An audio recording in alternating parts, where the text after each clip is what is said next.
នារុស្ស៊ីថ្ងៃសៅរ៍10ខែទុតិយស័កឆ្នាំមមីអត្តស័កពុទ្ធសករាជ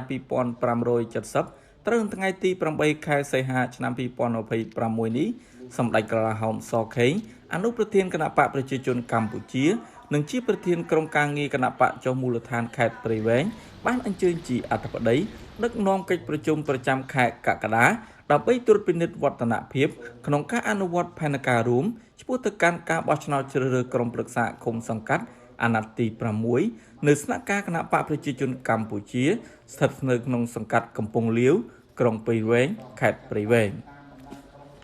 ជាកិច្ចចាប់ផ្ដើមអាយដាមស្បោងសារ៉ាត់ប្រធានគណៈកម្មាធិការគណៈបកខេត្តបានអានសន្ទរកថាស្វាគមន៍និងរបាយការណ៍ជូនអង្គពិធីអញ្ជើញមានប្រសាសន៍នាឱកាសនោះសម្ដេចបានលើកឡើងថាការបោះឆ្នោតជ្រើសរើសក្រុមប្រឹក្សាឃុំសង្កាត់ជាការបោះឆ្នោតនៅថ្នាក់មូលដ្ឋានដែលស្ថិតនៅជាប់ផ្ទាល់ជាមួយជីវភាពរស់នៅប្រចាំថ្ងៃរបស់ប្រជាពលរដ្ឋគឺជាដំណើរការដ៏មានសារៈសំខាន់របស់គណៈបកប្រជាជនកម្ពុជាក្នុងការបន្តដឹកនាំគ្រប់គ្រងនិងអភិវឌ្ឍប្រទេសជាតិសម្ដេចមានប្រសាសន៍បន្តថាការបោះឆ្នោតជ្រើសរើសក្រុមប្រឹក្សាឃុំសង្កាត់គឺជាយន្តការដ៏សំខាន់ក្នុងការជំរុញនិងលើកកម្ពស់ដំណើរការពង្រឹងអភិបាលកិច្ចតាមបែបប្រជាធិបតេយ្យនិងជំរុញដំណើរការវិមជ្ឈការនៅថ្នាក់ក្រោមជាតិសម្ដៅបង្កើនប្រសិទ្ធភាពនៃការគ្រប់គ្រងការផ្តល់សេវាសាធារណៈប្រកបដោយតម្លាភាពគណនេយ្យភាពនិងការជំរុញអភិវឌ្ឍមូលដ្ឋានឲ្យកាន់តែឆ្លើយតបនិងមានប្រសិទ្ធភាពការបោះឆ្នោតដោយផ្ទាល់នៅថ្នាក់ឃុំសង្កាត់គឺជាយន្តការដ៏សំខាន់ក្នុងការពង្រឹងលទ្ធិប្រជាធិបតេយ្យសេរីពហុបកចាប់ពីថ្នាក់មូលដ្ឋានដែលជាការចូលរួមពង្រឹងស្ថិរភាពនយោបាយស្ថិរភាពសង្គមនិងការបង្កើតបរិយាកាសសម្រាប់អភិវឌ្ឍប្រទេសជាតិសម្ដេចមានប្រសាសន៍បន្ថែមថាក្រៅពីការងារត្រៀមរៀបចំឆ្ពោះទៅកាន់ការបោះឆ្នោតក្រុមការងារនិងគណៈបកគ្រប់ថ្នាក់ត្រូវបន្តយកចិត្តទុកដាក់តាមដានគ្រប់គ្រងនិងក្តាប់សភាពការនៅមូលដ្ឋានសភាពការនយោបាយ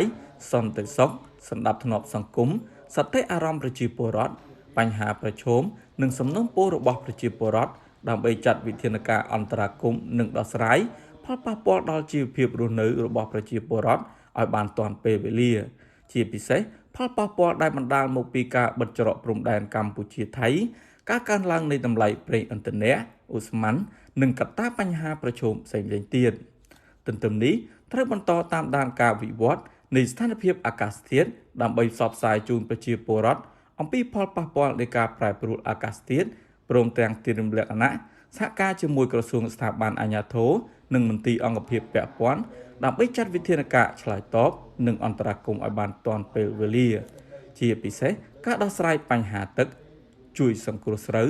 និងដំណាំដែលរងផលប៉ះពាល់ការត្រៀមពូជស្រូវព្រមទាំងជួយសង្គ្រោះនិងគាំទ្រប្រជាពលរដ្ឋដែលរងផលប៉ះពាល់ដោយគ្រោះធម្មជាតិដើម្បីរក្សាលំនឹងជីវភាពរស់នៅនិងសម្រាលការលំបាករបស់ប្រជាពលរដ្ឋ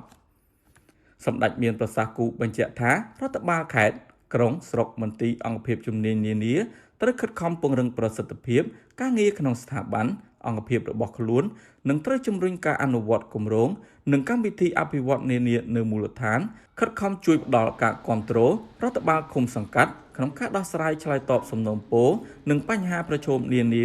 របស់ប្រជាពលរដ្ឋនៅតាមមូលដ្ឋានឲ្យបានល្អនិងទាន់ពេលវេលា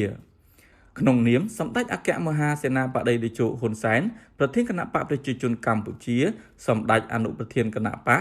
សម្ដេចសង្ឃឹមយ៉ាងមុតមមថាឯកឧត្តមលោកជំទាវលោកស្រីអស់លោកទាំងអស់នឹងបន្តពង្រឹងឆន្ទៈនិងការបដិញ្ញាចិត្តរួមគ្នាដើម្បីដណ្ដើមជោគជ័យយ៉ាងត្រចះត្រចង់សម្រាប់គណៈបកប្រជាជនកម្ពុជាក្នុងការបោះឆ្នោតជ្រើសរើសក្រុមប្រឹក្សាឃុំសង្កាត់អាណត្តិទី6ឆ្នាំ2027ខាងមុខ